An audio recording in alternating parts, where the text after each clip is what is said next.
Hey everybody, this is Dave Reynolds and welcome to another episode of Amazing Guitars Friday, and I'm here with Larry Eubanks. Super excited to be here today. This is my very first off-site, on-location show ever, so we're excited to be with Cool, Larry. I'm your first. Yeah. All right. And if you remember Larry Eubanks' name, and I hope you do, it would be from a previous show that we did on Amazing Guitars Friday with Lee Adams. Right. Lee stopped by my studio and brought a beautiful guitar with her. She was so excited about this parlor guitar. If you go and watch that show, you'll see the guitar here and hear all about the guitar and everything that it's made of, all of the components that went into it. And Larry built that guitar. But we're going to learn from Larry all about his passion for music, what got him interested in building guitars, what drives him to continue to do it, and then he's going to show us a little bit about the process. So take over away. All right. Well, I've loved guitar since I was a kid. My older brother had a guitar, and I would steal it and learn the basic cowboy chords, and then went to college and learned a little bit more. And the passion just grew and grew and grew. And then I got, had kids and stuff like that. And when you want to practice, have the discipline to do it, you got other things going on. But still, nonetheless, I love playing guitar. And so a number of years ago, just looking at guitar magazines, and I would see classified ads in the back of the magazines advertising, build your own guitar in 3 weeks, go to this school or something like that. And I always thought that would be real cool, but who's got 3 weeks, to spend to that. But in 2006, my church, I'm a pastor at a church here in Frederick, Maryland, and in 2006 they gave me an 8-week sabbatical. And so I thought of some things that I wanted to do study-wise. But one of the things I thought would be really cool would be go to one of these luthier schools. And so I did some research online. I found a school in Vermont called Vermont Instruments. And George Morris is the luthier there. And it was a 2-week school. And I thought, well, that would work. Then the cost was, I think, $3,000, something like that. Which my first inkling was, that ain't going to work. But I pitched it to my wife. And she said, I think you ought to do it. So that was cool. Didn't know how we were going to afford it. But then I knew another guy from our Baptist denomination. And I called him up and I said, hey, don't you guys have a scholarship program for pastors going on sabbatical? He says, yeah. I said, well, how much is it? And he said, it's $2,500. And I'm like, well, how do I sign up? So he showed me how to do it, and I got the scholarship. So that just meant we had to come up with a little bit more money. So I drove up there one Saturday, and we worked like dogs for 2 straight weeks. But at the end of the time, we had a guitar that we had built with our own hands. So it was just me and 4 other people. 2 of them were high school kids. They were just, doing something for the summer. One was a guy just was doing it because he wanted to. Me and the other guy were doing it to learn how to do it. And Adam Bookwald is his name. And he has since started Circle Strings guitars up in Vermont. And he's doing a great job. He's got employees and building some really great guitars. So I came home from that experience, and there was a guy I knew at the gym who told me, hey man, I'll buy a guitar if you want to build it. So I came home and I started just buying some really basic tools. I didn't have a lot of money for it, but I bought some specialty tools and sat with him on what he wanted, and I just started working. It took me 2 years to build that first guitar. But it was pretty cool when it was time to turn it over to him, So since then, so that was 2006. So since then, I've built about 10 guitars in that time. So nice. It's just a thing I do on my spare time. But the reason I wanted to get into it, not just because I love guitar, but the reason it worked with my sabbatical is because I was a pastor all the time, and I needed something to get me away from that, And when you're in here working, the rest of the world ceases to exist, And so I don't have any problems. I'm not worrying about one thing or the other. I'm just focused on what I'm doing. So whether I've got 2 hours to do it or I've got 6 hours for that time, it's just me. And that's a real refreshing kind of thing, and I think it's helped me to stay in the ministry as long as I've been. Wow, that's a neat story. Stay into it, yeah. And I hope everybody's got something like that. For me, it's surfing and playing guitar, but there's a term called soul surfing. I've written a blog about that lately, but it's the same idea of just getting to be, untangle and just be present in what you're doing and not thinking about anything else. So if you are looking for something to put you in that place, building guitars Yeah. could be it if you have a passion for that. Because if I can do it, honestly, anybody can do it. And Larry's you know? going to show us here a little bit about how you. So can when I describe get the materials, this is basically what it comes. This is a guitar top. It's Sitka spruce. And we're talking about you're building acoustic Acoustic steel string guitars, yes, You acoustic could play steel bluegrass, strings. or you could. Right. all I've kinds of not yet built an electric guitar. Maybe somewhere down the line, I've not built a classical guitar because most of the people I've built them for, they've wanted steel strings. Perfect. So this. So Sitka spruce is probably the most common top for a guitar. So it comes, if you can imagine a log going through a bandsaw being cut. So they take consecutive slices of it, and then they just lay them open. That's what we call book match.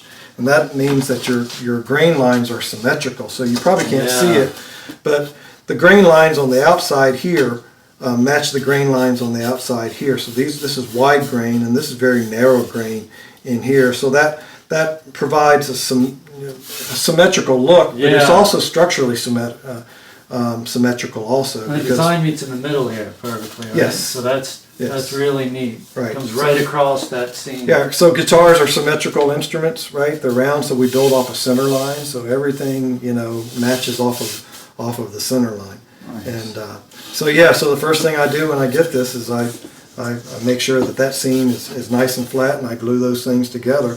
And then you can see the manufacturer, the wood supplier already drew a dreadnought guitar on here. That's just to show you how the book match works. But you can then so here's the template that I use for Lee's guitar, the parlor guitar, which you can see is much smaller.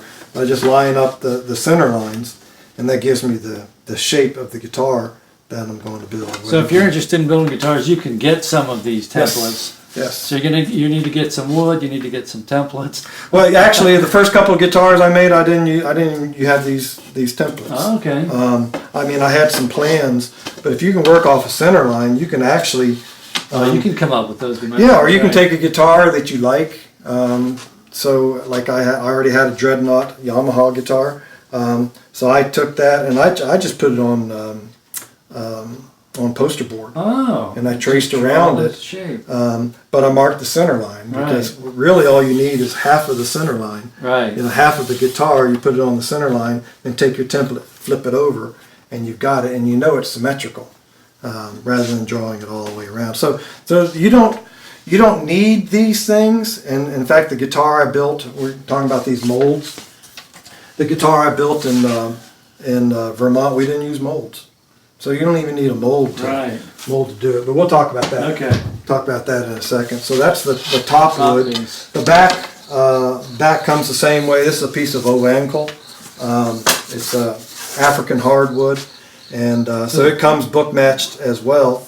And the back and sides are usually different than the top. So the piece of wood you use for the top is different. So the tops are softwoods. Okay. So you're generally going to be spruce. Some are made out of cedar. Classical guitars generally made out of cedar. There are some hardwoods, koa, some mahogany tops. But the problem with hardwood is you need something on the top that's resonant. Yeah. The strings have got to excite the top, and that's going to move the air, and that's going to give you the sound. So your softwoods are good, and they also have some structural components to make them. But the back and sides are always going to be hardwoods.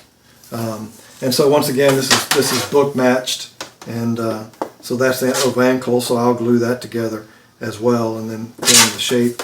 And then the sides come as just a long piece like that. And I'll thin this down to about between 9/10 of an inch to 1/10 of an inch. Yeah, that's got to be thin. 9/100ths. I'm sorry, of an inch. So less than an eighth of an inch. And then I'll bend the sides. And this is a contraption. So I built this. You can buy these, but it's a lot cheaper to build them. You buy plans for $20 and some plywood, and you've got it. And the first one that I used at Vermont Instruments used 300-watt light bulbs. Yeah, that's interesting. And that provided the heat source. It's like a little stove that kids have with light bulbs in the So a lot of people think that you soak the wood in water to make it pliable and then you bend it, but that's not true. In fact, that it can work against you. It's heat that does it. Because so the wood has natural resins in it that help make it rigid. So the heat will loosen, just like glue, it'll loosen the resins, and then you're able to bend the wood, and then when it cools, the resins harden, and you've got the shape. So what I have here is I've got a steel slat here and a steel slat there and a piece of wood there. And then this is an industrial silicone heating blanket. And I used to plug that into an outlet and stick a candy thermometer in there to measure the heat and get it up to generally 3 to 350. And then the wood's pliable enough to bend it. So this press bends it at the waist. You've got a form here you can see. And then these things, you attach the springs and it just goes right down brings it along the line. I've got this fancy thing now where this is a temperature sensor I'll put there and there, and I'll set this to 350, and it'll, on its own, it'll get it to 350 and then keep it at 350 for as long as I need it. So, over the course of time, you add stuff. But the old guys, in fact, sometimes when I need to just kind of do some bindings or something and I want to bring this out, I've got just a metal pipe and a blowtorch, and I stick the blowtorch in the metal pipe and get it nice and hot, and then I'll just take the binding, or some guys they'll bend it on the metal pipe and bend it to the shape. So you just need a heat source. Okay. And the pipe is round, so it helps you do with that. So you can build this. You can buy it for like $600. You can build this for probably $50 or so. Put some light bulbs in it, and I got an electrician friend. So it's as simple or as complicated as you want to make it. Yeah, exactly. Or expensive. So we've got we talked about the sides, and we talked about the top and the back. Yeah, so this is the neck that I didn't build, but it'll give you an example. So ignore the headstock for a second, but the neck blank just comes as a long piece of mahogany, about 3 inches wide and about 3/4 of an inch thick. And so then we take part of the headstock and we cut it at an angle, and you flip it over and glue it, and that's what's been done here. This used to be here, and they just flipped it over, glued it like that, and you've got your headstock there. And then usually what I'll do is I'll get a long piece of mahogany and I'll cut off some blocks, and then you stack the blocks. Stack the blocks, you glue them like that, and that gives you your heel. Okay. And that's what that is. That's amazing to see. Yeah. That and then. So yes, that crude to begin, but then you start doing the shaping of the wood, which I told you earlier is my favorite part, because at that point I feel like an artist, because you're sculpting. Yeah. And first you're using rasps and chisels and things like that, and just hogging material off. But at the end you're using sandpaper, and it's all touch. I mean, you can get engineer squares and see whether, but at the end, somebody's going to be holding that guitar in their hand. So now I'm just feeling up and down. How's it feel? Sand a little bit more, and then yeah. And this is a guitar that you're working on currently. Yeah. And what's this? What's the top on this one? Same thing. It's Sitka spruce with the bear claw. This is Bolivian rosewood, which came from a piece of wood that a guy in my church was at he's at a hardwoods exotic wood store, and he saw this piece of rosewood. He at first thought it was Brazilian, and so I went and checked it out, and it was Bolivian, which isn't a rosewood that most guitar supply companies offer, but it's still a rosewood.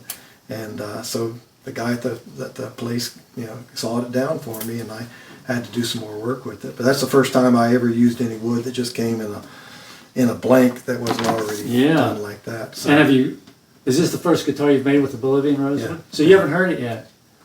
No. Officially? Right. We're going to wait. Maybe we'll come back and see So the neck's just got a little bit more shaping that's got to be done to it, and then final sanding and finishing, and then I put the frets in, shape the frets, and then it's all about setup. And then you mentioned that you have someone do the... Yes, there's an inlay artist in upstate New York who does this. So I'll send the neck or the head plates away to him, and he'll inlay it with pearl. So nice. So he'll help me to design the Eubanks there. But yeah. So it's this great. But other than that, I do everything else, myself, which is fun. So. Yeah, and so what you can see here is it's as much or as little as you want to have in terms of templates and all your tools. I mean, you can get started without a lot of tools, but it's a lot about passion. And Larry makes these guitars for friends, so he's thinking of those friends when he's making the guitars. It's just a joy for you to make guitars. And for right now, I'm just making it for. I don't charge them, but the cost of my materials because they're funding my hobby, and they're also taking a risk at still an inexperienced guitar maker. But you're getting there. You've made. But I'm getting there, and they get to choose the wood and the size and everything, so they get some advantages out of it. And I think most of them would say they've gotten a pretty good guitar out of it. Yeah, who knows? Someday it may flip for you, and you may want it to. But well, my wife's waiting for that. She's like, "You need to charge more for your guitars." I ain't there yet, so one day. But this is something that I hope to do. It's also part of the retirement plan. It's like, well, okay, what are you going to do when you're no longer doing what you're doing? And stuff. Yeah. So I hope to one day be able to do this on a more regular basis. Not just in my spare time, but for it to be, just something that I'm able to do on a regular basis. Great. Yeah. Well, you're on your way. And if anybody wants to know anything about this stuff, contact me or. You can contact Larry. You have a blog that you write. I have a blog that I write. I'm a pastor, so it's biblical, theological kind of stuff. But it's LarryEubanks.com, so real easy to remember. And you can actually email me with that same address. So Larry@LarryEubanks.com, and it's EUBANKS. Okay.